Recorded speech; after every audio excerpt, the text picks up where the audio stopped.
Hello my dear Challengers. तो आज फिर से मैं आपके साथ हाजिर हूं आपके चैलेंजर सीरीज में। तो भाई चैलेंजर्स हम बहुत अच्छे से इसको डिस्कस कर रहे थे। जो चैप्टर हम पढ़ रहे थे उसमें बहुत कॉन्सेप्चुअल तरीके से चल रहे थे, उसकी प्रैक्टिस कर रहे थे, सब कुछ कर रहे थे। तो आज हमारे साथ कुछ नए स्टूडेंट्स भी जुड़े होंगे, तो मैं उनको बता दूं कि ये चैलेंजर सीरीज है भैया, इसके अंदर आप सब चैलेंजर्स ही हो और इसमें अपन बहुत सारी चीजें डिस्कस करने वाले हैं। तो सबसे पहले मैं आपको अपने बारे में बता दूं, मैं प्रवीण कुमार, आपका साइंस फैकल्टी एंड मेंटर, और मेरे पास 5+ इयर्स ऑफ टीचिंग एक्सपीरियंस है, जिसका फायदा आपको मिलेगा बिल्कुल।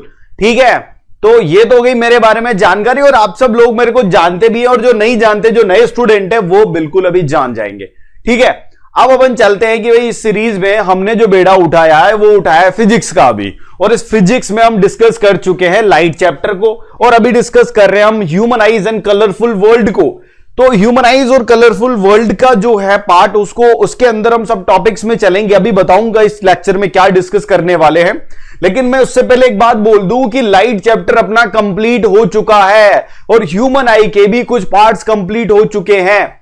तो इससे पहले जो भी पढ़ा है उसको नए स्टूडेंट्स जाके क्या करेंगे, डिस्क्रिप्शन में जो लिंक दे रखा है उससे उस प्लेलिस्ट को जाएंगे, प्लेलिस्ट में जाएंगे और प्लेलिस्ट में जाकर उन सारे वीडियोस को देखेंगे, क्योंकि एक भी वीडियो छूटा और 99 जो परसेंट आप लेने वाले हो, 99 परसेंटाइल आप लाने वाले हो, उसका सपना टूटा।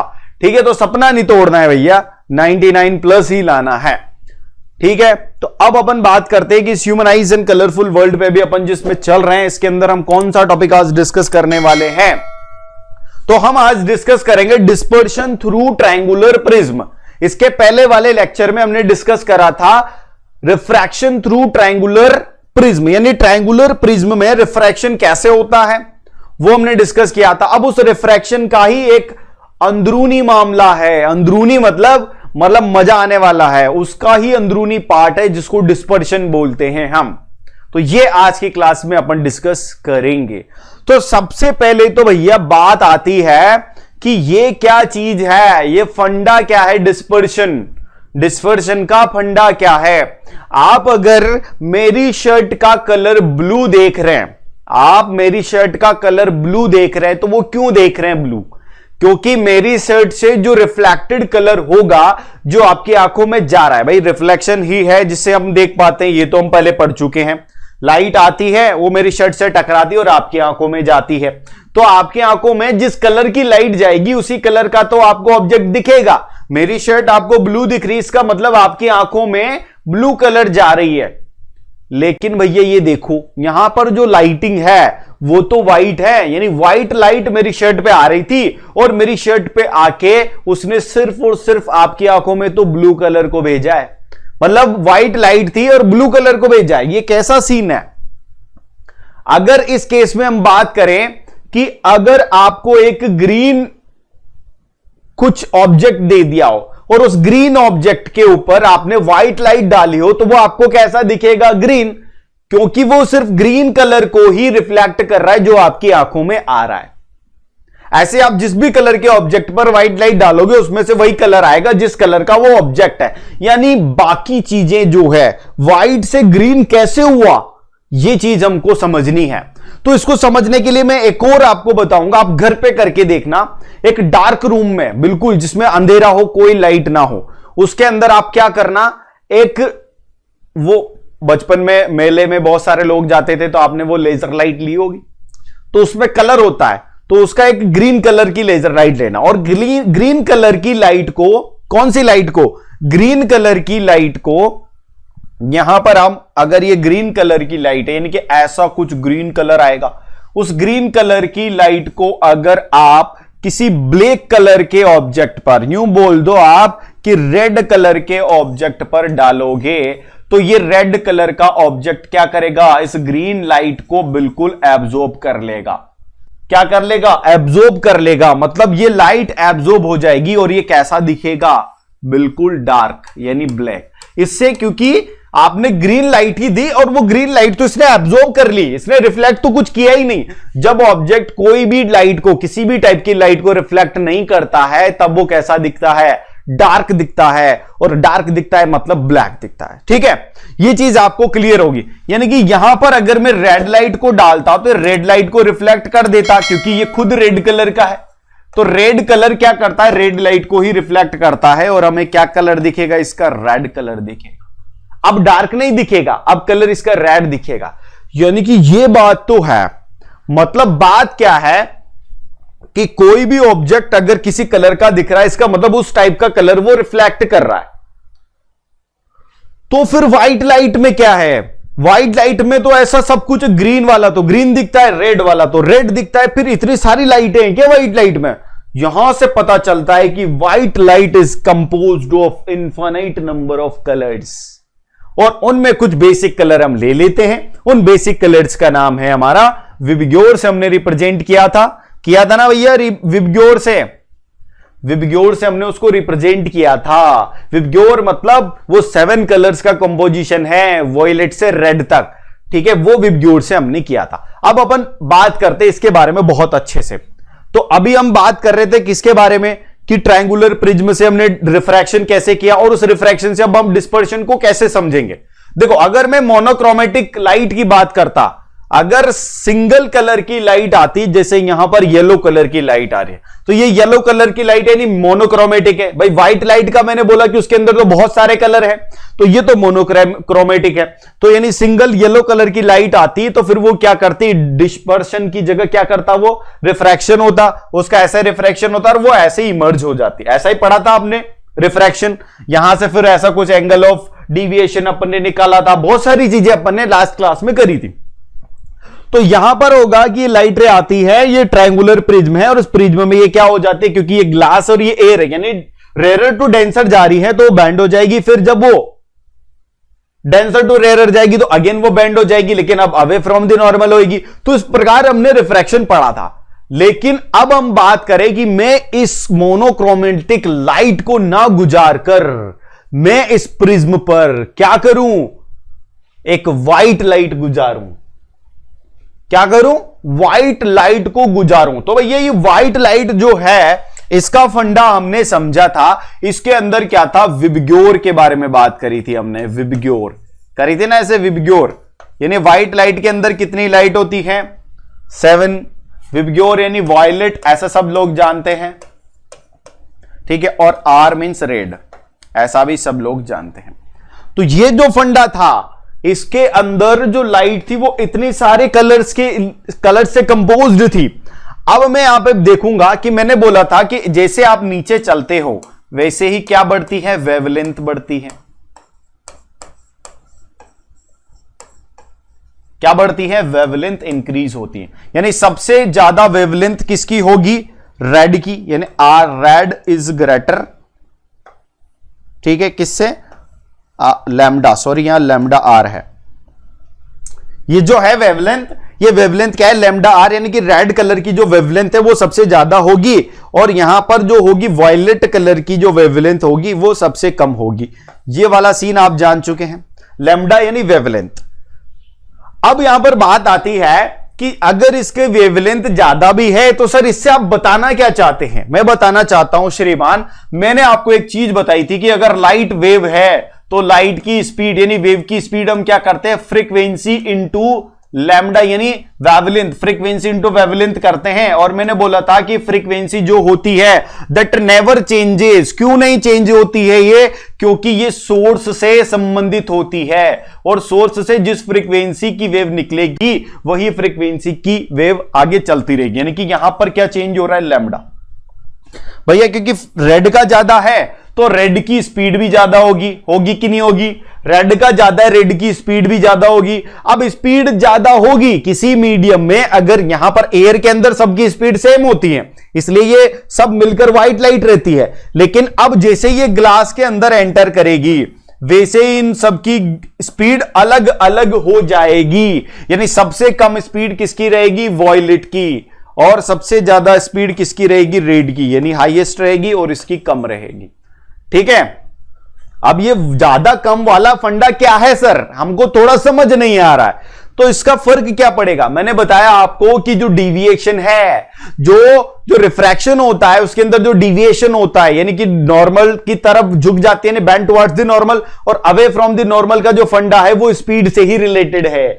जितनी कम स्पीड होगी उतना नॉर्मल की तरफ बैंड होएगी, जितनी कम स्पीड होएगी उतना ही नॉर्मल की तरफ बैंड होएगी। अब यहां पर हम देखें, रेड कलर की स्पीड तो बहुत ज्यादा है, तो ये रेड कलर की स्पीड बहुत ज्यादा है, यानी कि ये किसकी तरफ? नॉर्मल की तरफ। अगर मैं यहां पर नॉर्मल ड्रॉ करूं तो नॉर्मल की तरफ थोड़ा कम बैंड होगी, लेकिन किसकी बात कर रहा हूं मैं? वॉयलेट की स्पीड बहुत कम है, यानी कि ये नॉर्मल की तरफ ज्यादा बैंड होगी। अब ये दोनों अलग अलग हो गए, पहले साथ में थे अब अलग अलग हो गए, दोनों साथियों का साथ अब छूटता सा नजर आ रहा है।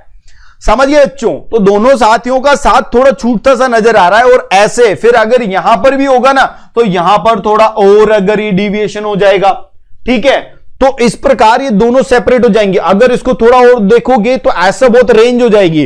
और जो सारे कलर है, ये जो सारे कलर है, Indigo, blue, green, yellow, orange, ये इनके बीच में कहीं होंगे, ऐसा कहीं बीच में होंगे, और ऐसे करके आपको पूरा एक स्पेक्ट्रम नजर आएगा, कलर का स्पेक्ट्रम, रेड से कहां तक? वॉयलेट तक कलर का स्पेक्ट्रम नजर आएगा।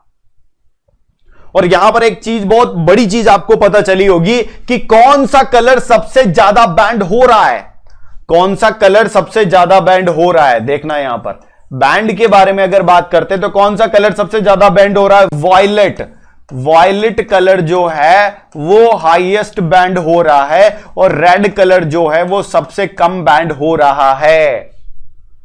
क्योंकि बैंड जो है भाई, बैंड होगा वो किससे रिलेटेड है? बैंड, अगर स्पीड ज्यादा होगी तो बैंड कम होगा, यही है ना, स्पीड ज्यादा होगी तो बैंड कम होगा, यानी उल्टा है संबंधित। और ऐसा ही लैम्डा से वेवलेंथ है, वेवलेंथ ज्यादा होगी तो स्पीड ज्यादा होगी, तो यानी कि बैंड किसके इनवर्सली प्रोपोर्शनल है? लैम्डा के। जिसकी तरंग दैर्घ्य ज्यादा, जिसकी वेवलेंथ ज्यादा, उसका बैंड कम। यहां पर वेवलेंथ किसकी ज्यादा है? रेड की, उसका बैंड क्या है? कम है। ये फंडा है भाई डिस्पर्शन का। आपने इससे पहले ऐसा डिस्पर्शन नहीं देखा होगा, ऐसे समझा भी नहीं होगा, और अब आपको बिल्कुल सारी चीज समझ में आ जाएगी। तो अब यहां पर देखो, ये व्हाइट लाइट आ रही थी, इस प्रिज्म पर चली, और इस प्रिज्म ने इसको क्या कर दिया? अलग अलग कलर्स को अलग अलग डायरेक्शंस में डिविएट कर दिया, क्योंकि स्पीड अलग अलग हो गई थी। और उसका नजारा आप यहां पर देख सकते हैं, कितने डिफरेंट कलर्स में ये सेग्रीगेट हो गया है। कौन? White light. अब इसका अगर हम उल्टा करें ना श्रीमान, उल्टा करें मतलब हम अगर क्या करें कि ऐसे ही हमने एक प्रिज्म लिया जिससे व्हाइट लाइट निकालेंगे तो क्या हो जाएगा? वो ऐसे रेड और वॉयलेट के बीच में स्पेक्ट्रम में बढ़ जाएगी, ऐसे डिविएट हो जाएगी। लेकिन अगर हम इन्वर्टेड प्रिज्म को रख दें, ऐसे उल्टा प्रिज्म रख दें, तो ये वापस से कंबाइन भी हो जाती है और एक व्हाइट लाइट को फॉर्म करती है। जैसा कि अपन ने डिस्पर्शन थ्रू ग्लास स्लैब पढ़ा, सॉरी, हमने रिफ्रैक्शन थ्रू ग्लास स्लैब पढ़ा था। ग्लास स्लैब में डिस्पर्शन देखने को नहीं मिला आपको। और बहुत सारे बच्चों के दिमाग में क्वेश्चन रहता भी है कि सर ग्लास स्लैब में क्यों नहीं होता डिस्पर्शन, यहां पे क्यों होता है? भाई ग्लास स्लैब में क्या होता है, जो कलर जो होते हैं वो सेग्रीगेट भी होते हैं ना, तो वो पैरेलल चलते हैं, वो अलग अलग डायरेक्शंस में नहीं भागते। यहां तो डाइवर्ज कर रहे थे, डाइवर्ज, वहां पर डाइवर्ज नहीं करते, वहां पर पैरेलल चलते हैं, और उनका जो बीच का गैप होता है ना वो इतना कम होता है कि वो एक साथ नजर आते हैं और व्हाइट कलर नजर आता है। ये हो गया आपका ऐसा सीन।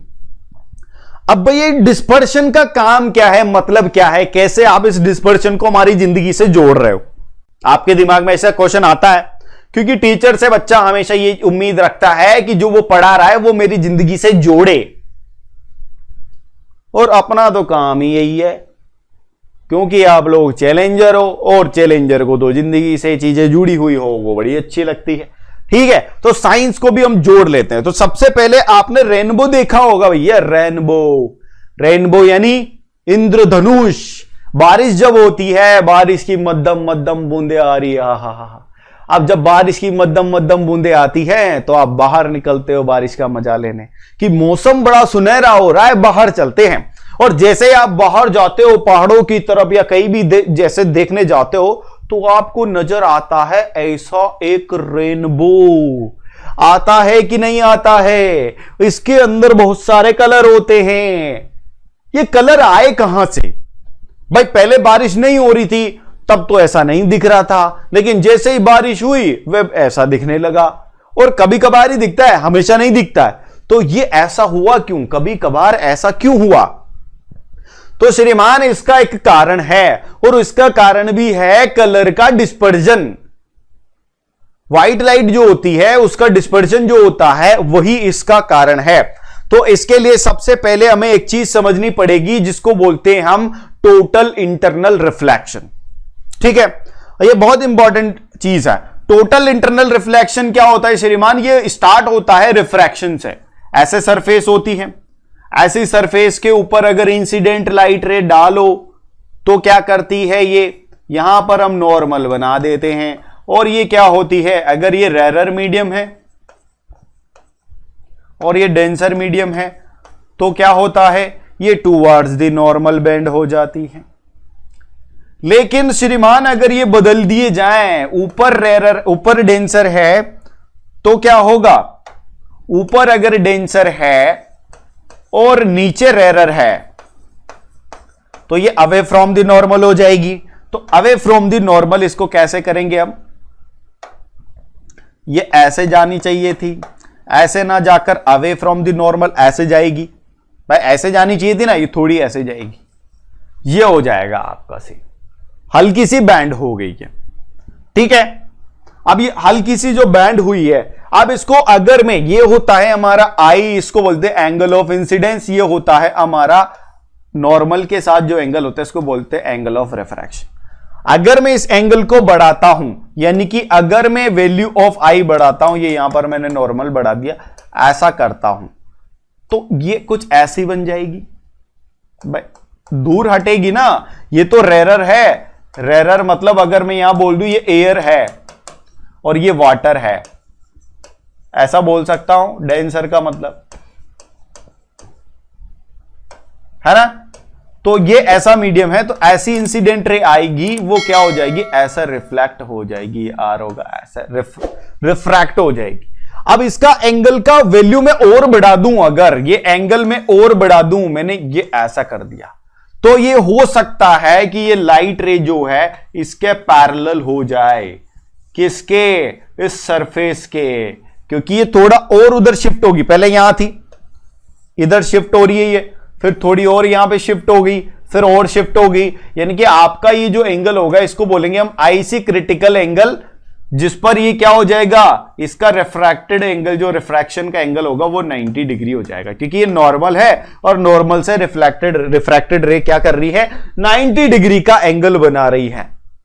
अब इसके बाद अगर मैं फिर से उस एंगल का वैल्यू बढ़ा देता हूं, अगर फिर से मैं उस एंगल का वैल्यू बढ़ा देता हूं तो ये अगेन इसी मीडियम में लौट जाएगी।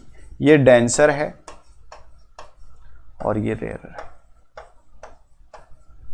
मतलब पहले तो चले थे श्रीमान किससे, ये इंसिडेंट एंगल हो गया और ये रिफ्रैक्शन एंगल हो जाएगा। अब पहले तो चले थे रिफ्रैक्शन से और अब पहुंच गए किस पर, रिफ्लेक्शन पर। यानी कि अब लाइट रे जिस मीडियम से आ रही थी उसी मीडियम में वापस जा रही है, नीचे वाले मीडियम में नहीं जा रही है। इसको बोलते हैं हम टोटल इंटरनल रिफ्लेक्शन। मतलब ये स्टार्ट तो हुआ था रिफ्रैक्शन से और ये अभी पहुंच गया रिफ्लेक्शन पे। ठीक है, यानी कि ये कन्वर्जन हो गया किसका, रिफ्रैक्शन का रिफ्लेक्शन में। क्लियर है बात? तो अब श्रीमान अपन चलते हैं थोड़ा सा आगे। अब इसका यूज कैसे हुआ रेनबो में। रेनबो जब फॉर्म होता है तो आपके पास रेनबो फॉर्मेशन की प्रोसेस समझने के लिए अभी हम आए हैं। तो रेनबो जब होता है भैया, यहां पर एक ड्रॉप होती है, बारिश होती है तभी रेनबो होता है, बारिश में ही पानी की बूंदें होती है। अब वो बारिश की जो बूंदें होती है, ये ऐसी बूंद हो गई, इस बूंद में ये लाइट रे आएगी, दिख रही है ये ब्लैक कलर की लाइट रे। अब ये लाइट रे आएगी, यहां पर क्या होगा, इसका डिस्पर्जन। क्या होगा भैया, ये कलर्स में डिवाइड को, डिस्पर्जन का मतलब क्या होता है कि जब लाइट अपने 7 कंपोनेंट कलर्स में डिवाइड हो जाए, that is called dispersion. When white light जो होती है, यहां पर मैं बता देता हूं, व्हाइट लाइट जो होती है वो 7 कंपोनेंट कलर्स में डिवाइड हो जाए,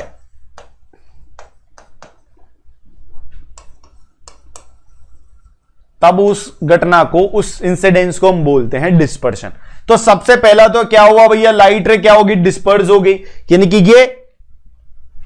ये जो ड्रॉप है किसका काम कर रही होगी, ये प्रिज्म का काम कर रही होगी। और यहां पर जो लाइट आ रही है, ये सारी लाइट क्या हो गई, यहां पर रिफ्लेक्ट हो गई, यानी कि जिस मीडियम में, यहां पर ये डेंसर मीडियम है, डेंसर मीडियम है, और ये रेयर मीडियम है, क्योंकि बाहर तो हवा है और ये वाटर है। तो जब अपने ही मीडियम में वापस आ जाती है, तो अभी हमने क्या पढ़ा था, दूसरा हो गया यहां पर TIR, टोटल इंटरनल रिफ्लेक्शन, पढ़ा था ना हमने अभी। तो ये हो गया TIR, और ये वापस जो यहां पर आती है, तो ये जब एक मीडियम से दूसरे मीडियम में जाएगी तो क्या हो जाएगी, बैंड हो जाएगी, रिफ्लेक्ट हो जाएगी, रिफ्रैक्ट। तो यहां पर तीसरी घटना होगी, तीसरा इंसिडेंस होगा रिफ्रैक्शन। यानी कि जो आपका रेनबो फॉर्मेशन होता है, उसके अंदर कितने प्रोसेस इन्वॉल्व है, पहला तो है डिस्पर्शन, ठीक है, दूसरा है TIR मतलब टोटल इंटरनल रिफ्लेक्शन, और तीसरा है श्रीमान रिफ्रैक्शन। ठीक है, ये होता है आपका रेनबो फॉर्मेशन का प्रोसेस। अब ये हमको कलरफुल कैसे दिखता है, यहां पर तो आप देखेंगे कि वॉयलेट कलर ऊपर है और यहां पर रेड कलर नीचे है, लेकिन हमको तो श्रीमान रेड कलर ऊपर दिखता है और वॉयलेट नीचे दिखता है रेनबो में। तो फिर ये कैसे हुआ? तो ऐसे जो भी प्रश्न आपके दिमाग में आ रहे हैं, उनका आंसर अपन अभी करते चलेंगे। तो ये ऐसे हुआ कि यहां पर जब आप देखोगे रेनबो फॉर्मेशन में, हमने पढ़ा कि ये बूंद जो होती है उससे लाइट ऐसे आती है। अब यहां पर ये जो रेड कलर की लाइट आ रही है ना, ऐसी बूंद होगी, रेड कलर की लाइट आ रही है, और यहां पर आप देखोगे तो ऐसी दूसरी बूंद देखोगे, उसकी वॉयलेट कलर की लाइट आ रही है। अब आप अगर बारिश का मौसम हुआ और आपका मन किया कि भाई आज तो मैं घूमने निकलता हूं क्योंकि आज मौसम बड़ा बेईमान है ना गाना, आज मौसम बड़ा बेईमान है, ऐसा कुछ गाना है। तो उस बेईमानी का फायदा उठाने चले गए मौसम का श्रीमान, क्या लेकर, स्कूटर लेकर। और उस स्कूटर लेकर जब वो गए तो उन्होंने देखा कि इसका तो लाइट रे, इसकी बाकी वाली रेज इसकी आंखों में नहीं आ रही है, तो वो तो ऊपर कहीं निकल जाएगी, ऊपर कहीं निकल जाएगी, तो ये देख नहीं पाएगा। भाई जो आंख में आएगा उसी को तो देखेगा, और ये बूंद जो होगी इसकी वॉयलेट आएगी। यानी कि यहां पर जो सिस्टम था वो अभी उल्टा हो गया है। यहां पर तो वॉयलेट पहले था और रेड नीचे था, लेकिन ये जो देखेगा उसमें रेड पहले देखेगा, वॉयलेट नीचे देखेगा, और ये जो सारे कलर होंगे ना वो इसके बीच में आ जाएंगे, सारे कलर इसके बीच में आ जाएंगे, क्योंकि बीच में भी बहुत सारी ड्रॉप्स होंगी। ऐसा होता है सीन। क्लियर हो गया? बिल्कुल देख लिया रेनबो, ये होता है रेनबो का फॉर्मेशन। अब हम बात करें कि पिछली क्लास में हमने एक असाइनमेंट दिया था आपको, तो मैंने देखा है बहुत सारे स्टूडेंट ने उसका सही आंसर किया है। तो जो भी लोग अभी हमारी क्लास में पढ़ते हैं तो उनको असाइनमेंट प्रॉब्लम को आंसर करना कतई जरूरी हो जाता है, मतलब अति जरूरी मान लो। तो आप भी आंसर करेंगे, ये तो कल वाली प्रॉब्लम है, आज आपको और असाइनमेंट दूंगा जिसका आंसर आपको करना है। तो भैया हमने पिछली क्लास में क्या देखा था कि what happens to the image distance in the eye when we increase the distance of object from the eye। मतलब अगर आप आंख से ऑब्जेक्ट की दूरी को बदलते हैं तो क्या होता है इमेज की डिस्टेंस। मैंने आपको बताया था कि भाई जो हमारी आंख होती है श्रीमान, वो आईसी होती है, ये लेंस होगा, ऐसा कुछ होता है। यहां पर होता है रेटिना। कौन सा टीना? रेटिना, एंटीना नहीं, रेटिना। तो ये जो रेटिना होता है ना, इसी के ऊपर इमेज बनती है, जब भी आंख में देख पाएगा। यानी कोई भी ऑब्जेक्ट अगर यहां पर रखा है तो उसकी इमेज ऐसा कुछ करके यहां पर बनती है। ठीक है, कहां पर बनती है? रेटिना पर। यानी कि ये जो लेंस है, इस लेंस से इसकी इमेज की डिस्टेंस हो गई रेटिना के डिस्टेंस के बराबर। अब आप चाहे इसको यहां रखो ऑब्जेक्ट को, चाहे यहां रखो, चाहे यहीं रख दो, इमेज तो हमेशा कहां पर बनेगी? रेटिना पर ही बनेगी। यानी कि इमेज डिस्टेंस जो होगी दैट विल रिमेन सेम। तो आंसर क्या हो जाएगा इसका? Image distance will not change. Image distance will not change. ठीक है, यानी कैसी रहेगी, सेम रहेगी। यहां पर आंसर हो जाएगा सेम। ठीक है, तो भैया ये था आपकी कल का असाइनमेंट प्रॉब्लम पिछले क्लास का। तो स्टूडेंट अब अगला क्वेश्चन आता है आज आपके लिए असाइनमेंट, और ये असाइनमेंट जो है ये बिल्कुल नए पैटर्न पे है। नया पैटर्न कौन सा, वही टर्म 1 वाला। तो भैया इसके पहले सब्सक्राइब जरूर कर दो यार, तुम लोग बहुत कंजूस हो, सब्सक्राइब नहीं करते। ठीक है, तो अब असाइनमेंट पे चलते हैं, और इस असाइनमेंट का आंसर सब लोगों को कमेंट बॉक्स में करना है। भैया करना है तो करना है, तभी आपका 99% जो लाने का सपना है वो पूरा होएगा, जब आप अपने असाइनमेंट को पूरा करोगे। ठीक है, तो असाइनमेंट प्रॉब्लम क्या है, वो है कि which colour of visible light bends the most, कि कौन सा कलर है विजिबल लाइट का जो सबसे ज्यादा बैंड होता है। ये आपको आंसर करना है ए बी सी डी में से। ए है आपका रेड, बी है येलो, सी है ग्रीन, देन डी है वॉयलेट। अब बताना इनमें से कौन सा है जो सबसे ज्यादा बैंड करता है। उसका आंसर आपको लिखना है कमेंट बॉक्स में, और बिल्कुल लिखना है, कंजूसी नहीं करनी है। अगला असाइनमेंट है आपका आज के वीडियो का, वो है नेम द 3 फिनोमिना। कौन से 3 phenomena of light involve in formation of rainbow. Rainbow formation में कौन से 3 फिनोमिनाज है जो रिस्पॉन्सिबल है, उनका आंसर करना है, और करेक्ट जो ऑप्शन होगा वही आपको टिक करना है ABCD में से। और ये आंसर आपको कहां करने, कमेंट बॉक्स में। ठीक है, तो भूल मत जाना और करना जरूर कमेंट बॉक्स में। मैं सबके कमेंट चेक करता हूं, मुझे पता है कौन पढ़ रहा है कौन नहीं पढ़ रहा है। ठीक है, और कमेंट से क्या होता है भैया, आप जो कमेंट करते हो उससे आपका जो पढ़ा हुआ है इस लेक्चर में वो रिकॉल होता है, वो कॉन्सेप्ट मजबूत होता है। तो जरूर करेंगे। ठीक है, ठीक है, और कल की क्लास में इनके आंसर भी अपन डिस्कस करेंगे। तो ये ईसरल आपको क्या दे रहा है, ईसरल आपको देता है बहुत सारी चीजें। जैसे आप लिंक डिस्क्रिप्शन में जो लिंक दिया है वहां से ऐप को डाउनलोड करोगे, ऐप के अंदर आपको बहुत सारी चीजें मिलेंगी। कुछ हमारे कोर्सेज मिलेंगे, जैसे कि आपने देखा होगा हमारा चैंप कोर्स चल रहा है भैया, चैंप कोर्स अल्टीमेट कोर्स है। उसके अंदर तो एकेडमिक्स, मेंटरशिप, डाउट सोल्विंग, साथ के साथ ओवरऑल डेवलपमेंट, बहुत सारा, मतलब दुनिया में कोई भी आपको ऐसा नहीं दे रहा होगा जैसा आपको ईसरल दे रहा है। फुल्ली एकदम, मतलब ये मान लो 100% डेवलपमेंट है आपका एकेडमिक और दूसरा भी, और साथ में परसेंटेज एकेडमिक में तो भैया गजब का करने ही वाले हैं। तो यहां पर आपको मिलते हैं लेक्चर्स, एनिमेटेड लेक्चर्स मिलते हैं, प्रैक्टिस शीट मिलती है, टेस्ट होते हैं आपके, बहुत सारा सिस्टम आपको देखने को मिलता है इसमें। ठीक है, तो उसके बाद हम देखेंगे यहां पर आपको मिलती है पर्सनलाइज्ड मेंटरशिप।